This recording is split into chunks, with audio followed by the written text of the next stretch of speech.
अना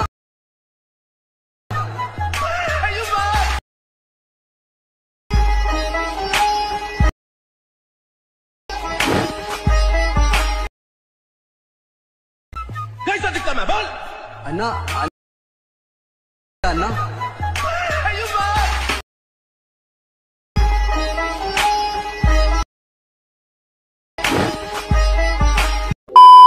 जय श्री राम, जय शिवराय मित्रांनो. तर डेमोमध्ये बघितल्याप्रमाणे रील क्रिएट करण्यासाठी आपल्याला अलाइट मोशनची गरज लागणार आहे. तर सगळ्यात पहिल्यांदा अलाइट मोशन ओपन करून आपल्याला प्रोजेक्ट्समध्ये यायचं आहे. आता प्रोजेक्ट्समध्ये आल्यानंतर आजच्या व्हिडिओमध्ये वापरले जाणारे बीटमार्क आणि शेकी प्रीसेट आजच्या व्हिडिओच्या डिस्क्रिप्शन बॉक्समध्ये दिलेली लिंकवरून इझिली इम्प्रूव्ह करू शकता अलाइट मोशनमध्ये. तर अलाइट मोशनमध्ये आल्यानंतर सगळ्यात पहिल्यांदा बीटमार्क प्रीसेट ओपन करून घ्यायचे आहे. ओपन केल्याबरोबर तुमच्यासमोर अशा प्रकारे इंटरफेस दिसून येणार. तर सगळ्यात पहिल्यांदा काय करायचं आहे की स्टार्टिंगला येऊन खाली क्लिक करून अशा प्रकारे मटेरियल तुम्हाला दिसून येणार आहे. तर सगळ्यात पहिल्यांदा एक तुमचा इमेज इथे ॲड करून घ्यायचा आहे. आता हा इमेज मी तर डेमोसाठी यूज केला आहे. तिथं तुम्ही स्वतःचा इमेज यूज करून हा स्टेटस आहे तो क्रिएट करू शकता. आता इमेज ॲड करून घेतल्यानंतर थ्री डॉटला क्लिक करून फिल कंपोजिशन एरिया या ऑप्शनला क्लिक करायचं आहे. म्हणजे काय होणार आहे, एकाच क्लिकमध्ये आपला इमेज लेअर आहे तो फुल स्क्रीन होऊन जाणार आहे. त्यानंतर काय करायचं, हा इमेज लेअर आहे तो एका साईडला स्क्रोल करत सेट करून घ्यायचा आहे फोकसचा अशा प्रकारे. आणि तर आपल्याला काय करायचं, स्टार्टिंगला एक प्लस की द्यायची आहे. त्यानंतर शेवट एक येऊन एक प्लस की द्यायची आणि इमेज आहे तो प्रॉपर असा मधोमध सेट करायचा, म्हणजे स्क्रोल करायचे आणि एका साईडला घेऊन यायचा आहे. स्क्रोल केल्यानंतर बघू शकता याचा ओव्हरऑल लुक तुम्हाला अशा प्रकारे दिसून येणार आहे. आता इथं आपण आल्यानंतर काय करायचं आहे की जो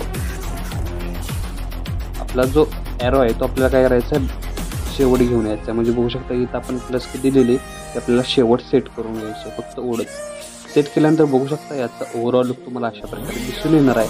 त्यानंतर या इमेज लेअरला आपल्याला इफेक्ट द्यायचा आहे. त्यासाठी इथून बॅक निघून शेकी प्रोसेड ओपन करून घ्यायचा आहे आणि जो फर्स्ट इफेक्ट आहे तो इथून आपल्याला काय करायचा आहे, कॉपी करून घ्यायचा आहे. कॉपी करून घेतल्यानंतर मेन प्रोजेक्टला येऊन त्या इमेज लेअरला तो पेस्ट करायचा आहे. पेस्ट केल्याबरोबर याचा ओव्हरऑल लुक तुम्हाला अशा प्रकारे दिसून येणार आहे. आणि स्टार्टिंगला येऊन परत एकदा प्लस चिन्ह क्लिक करून एक गरुडाचा तुम्हाला PNG दिलेला आहे तो ॲड करून मूव ऑन ट्रान्सफॉर्मेशन जाऊन त्याची साईज आहे ती कमी करून घ्यायची आहे.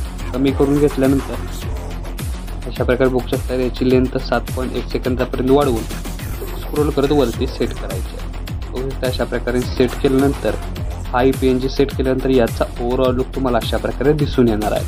आता हे पहिलं ॲनिमेशन झाल्यानंतर सेकंड ॲनिमेशन आपल्याला 7.1 या सेकंदाचे बीटमार्क करून सिम्पली काय करायचं आहे की मटेरियलमधील बाकीचे जे इमेज आहेत ते इथं ॲड करून घ्यायचे. फक्त हा जो दुसरे लेअर आहे म्हणजे 7.21 त्या लेअरला तुमचा 16.9 या रेशोमध्ये तयार केलेला इमेज ॲड करून घ्यायचा आहे.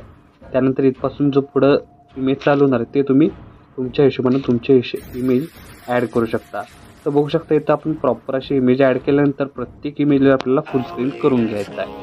आता फुल स्क्रीन करण्यासाठी काय करायचं आहे की इमेज लेअर सिलेक्ट करून वरती थ्री डॉटला जाऊन फिल कंपोजिशन एरिया या ऑप्शनवर क्लिक करायचं आहे. अशा प्रकारे इमेज लेअर फुल स्क्रीन झाल्यानंतर बॅक निघून परत एकदा शेकी प्रीसेट ओपन करून घ्यायचा आहे. आणि सेकंड नंबरचा हा जो इफेक्ट आहे तो इथून आपल्याला कॉपी करून घ्यायचा आहे. कॉपी करून घेतल्यानंतर बीटमार्कला येऊन सगळ्यात पहिल्यांदा 7.1 या सेकंदाच्या बीटमार्कला पेस्ट करून 10.6ला एकदा पेस्ट करायचे आहे. त्यानंतर एक इमेजमध्ये सोडून शेवट 12.26ला. त्यानंतर परत एकदा बॅक निघून शेकी प्रीसेट ओपन करून घ्यायचे आहे आणि थर्ड इफेक्ट इथून आपल्याला कॉपी करून घ्यायचा आहे. कॉपी करून घेतल्यानंतर मेन प्रोजेक्टला येऊन इथे आपल्याला काय करायचं आहे की सगळ्यात पहिल्यांदा 9.3 या सेकंदाच्या बीटमार्कला पेस्ट करून 11.22ला पेस्ट करायचे आहे. आणि इथं केल्यानंतर झाल्यानंतर परत एकदा बॅक निघून शेकी प्रीसेट ओपन करून हा जो 4था नंबरचा इफेक्ट आहे तो इथून आपल्याला कॉपी करून परत एकदा बीटमार्कला येऊन इथं आपल्याला काय करायचं आहे 7.21ला पेस्ट करायचं आहे. फक्त इथं काय करायचं, जिथं आपल्या 3 लेअर्स प्रॉपर सेट होतील तिथं आपली साईज आहे ती प्रॉपर वाढवून घ्यायची. अशा प्रकारे बघू शकता साईज वाढवून घेतल्यानंतर याचा ओव्हरऑल लुक तुम्हाला अशा प्रकारे दिसून येणार आहे. त्यानंतर परत एकदा 7.1 सेकंदाच्या बीटमार्कवर येऊन खालील प्लस चिन्ह क्लिक करून मीडियामध्ये जायचं आहे आणि PNG दिलेला आहे तो ॲड करून फक्त त्याची लेंथ शेवटपर्यंत वाढवून घ्यायची आहे. आणि तुम्हाला सगळ्यात खाली इमेज लेअरवर PNG दिसेल ती PNG फक्त काय करायची, लॉंग प्रेस करून अशा प्रकारे वरती घेऊन यायची आहे आणि विलन लेअरच्या खाली म्हणजे आपण जी PNG ॲड केली त्याच्या लेअरच्या खाली आपल्याला सेट करायचे. म्हणजे याचा ओव्हरऑल लुक तुम्हाला अशा प्रकारे दिसून येणार आहे. तर आपला स्टेटस आहे तो इथं क्रिएट झालेला आहे. तर याला सेव्ह करण्यासाठी वरती ॲरो चिन्ह एकदा क्लिक करायचं आहे. क्लिक केलं तर व्हिडिओचं ऑप्शन सिलेक्ट करून एक्सपोर्टवर क्लिक करायचं आहे. अशा प्रकारे आपला स्टेटस आहे तो HD मध्ये सेव्ह होऊन जाईल. तर आजच्या व्हिडिओमध्ये एवढंच मित्रांनो, भेटूया आपल्या पुढच्या व्हिडिओमध्ये.